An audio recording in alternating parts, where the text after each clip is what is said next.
আইনমন্ত্রী বলেছেন রুশু পড়ার জন্য, তারপরে হচ্ছে হবস পড়ার জন্য, মদিনা সনদ পড়ার জন্য পড়েছিলাম, কিন্তু আন্দালিব রহমান পার্থ সাহেব যে বক্তব্য দিয়েছেন, আমরা ক্লাস 8-9 যে ডিবেট করতাম সেটি রিভার্টাল দিলে 20 মিনিট সময় লাগবে মাননীয় স্পিকার। আমি ওনার বক্তব্যের রিভার্টাল দিচ্ছি। উনি বলেছেন যে আমি কোট করছি, উনি বলেছেন 72-এর সংবিধানের কিছু কিছু বিষয়কে ওনারা সম্মান দিয়েছেন। তার মানে কিছু কিছু বিষয়কে ওনারা সম্মান দেয় নাই। তার মানে এই অভ্যুত্থানের পরে এই সংবিধানের কিছু অংশ ওনারা মেনেছেন, কিছু অংশ ওনারা মানেন নাই।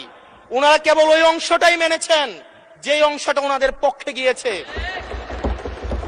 যে অংশটা ওনাদের বিপক্ষে গিয়েছে এই অংশটা ওনারা মানেন নাই। মাননীয় স্পিকার, এই ধরনের প্রকৃতি সম্পন্ন যারা আছে বাংলাদেশের পার্লামেন্ট যারা দেখছেন তারা সিদ্ধান্ত নেবেন। যারা কখনো কখনো কনফর্মিস্ট, যারা কখনো কখনো রিফর্মিস্ট, তারা মূলত হচ্ছে অপরচুনিস্ট। এখন আমি সংবিধানের কিছু কিছু ধারা মানবো, কিছু কিছু ধারা মানবো না। আমি কখনো কখনো সাংবিধানিক, কখনো কখনো আমি অসাংবিধানিক। মাননীয় স্পিকার, যখন ডক্ট্রিন অফ নেসেসিটির প্রশ্ন আসে, মাননীয় স্পিকার, এই এক্সিস্টিং সংবিধান অনুযায়ী যখন 7A এবং 7B বলবৎ থাকে, সেই জায়গা থেকে আইনজ্ঞরা, মাননীয় স্বরাষ্ট্রমন্ত্রী উনি থাকলে ভালো হতো। ডক্ট্রিন অফ নেসেসিটি মাননীয় স্পিকার 48-3 অনুযায়ী রাষ্ট্রপতি সুপ্রিম কোর্টের মাধ্যমে একটা এই 106-এর অ্যাডভাইজরি একটা রুল আছে মাননীয় স্পিকার। এই অ্যাডভাইজরি রুলের মাধ্যমে সংবিধানের ফান্ডামেন্টাল কোনো বিষয় কম্প্রোমাইজ করা যায় না।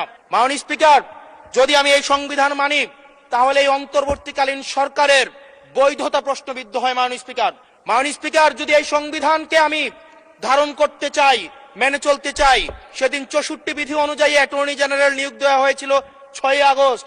মাননীয় স্পিকার, এই সংসদে প্রশ্ন রাখতে চাই, তৎকালীন বর্তমান রাষ্ট্রপতি চুপ্পু, তখন বলা হয়েছে অ্যাটর্নি জেনারেল নিয়োগ দেওয়ার ক্ষেত্রে প্রধানমন্ত্রীর সাথে আলোচনা করতে হবে। সেদিন কোন প্রধানমন্ত্রীর সাথে আলোচনা করা হয়েছিল সেটা আমাদেরকে অ্যাটর্নি জেনারেল জানাবেন। আমাদেরকে অ্যাটর্নি জেনারেল জানাবেন যেই হিয়ারিংটা হয়েছিল এই হিয়ারিং এ উনি উপস্থিত ছিলেন কিনা।